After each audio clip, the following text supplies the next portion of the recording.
প্রিয় বন্ধুরা, আমি কে এম মালিক আরও একবার আপনাদের সামনে এসেছি একটা নতুন ভিডিও নিয়ে।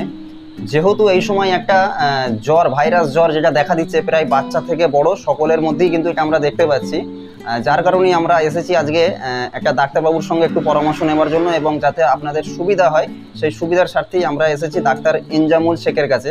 উনি এই বিষয়ে আপনাদের সামনে বিস্তারিত খুলে বলবেন, এবং যে টিপসগুলো দেবেন এগুলো অবশ্যই আপনাদের সুবিধার স্বার্থে খুব সুবিধা হবে। অবশ্যই ডাক্তারবাবু যে টিপসগুলো দেবেন ওই টিপসগুলো অবশ্যই আপনারা মনোযোগ দিয়ে শুনবেন। আমি চিকিৎসক Inzamul Sheikh, rural medical practitioner অ্যাসোসিয়েশনের সঙ্গে যুক্ত।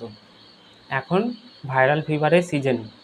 ভাইরাল ফিভারের সিমটম: চোখ দিয়ে কাঁচা পানি, নাক দিয়ে কাঁচা পানি, চোখ লাল, চোখে পিঁজড়ি হলেই ভাইরাল ফিভারের লক্ষণ। হাতে পায়ে ব্যথা, শরীর দুর্বল হয়ে যাচ্ছে, হাই ফিভার আসছে, ইনি ভাইরাল ফিভারের লক্ষণ। ঠিক আছে, এতে ভয়ের কিছু নেই। তো প্যারাসিটামল নিতে পারেন আপনারা, আর অ্যান্টি অ্যালার্জি সিরাপ নিতে পারেন, বা ট্যাবলেটও নিতে পারেন বড়দের।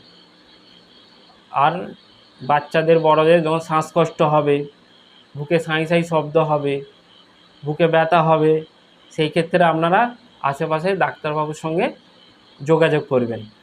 কেন, এটা ভাইরাস ফিভার না, ওটা নিউমোনিয়া হতে পারে, সিওপিডি হতে পারে, আবার অ্যাসমা হতে পারে। আর ভাইরাল ফিভারের লক্ষণ বললাম, এই সময়তেই এটা সিজনে চলছে। ভাইরাল ফিভার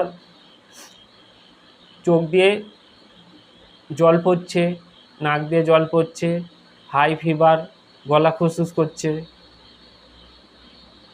এতে বেশি করে আপনারা, যাতে ডিহাইড্রেশন না হয়ে যায়, এর জন্য আপনার ওআরএস জল খেতে পারেন, বা এমনি নর্মাল পানিও খেতে পারেন।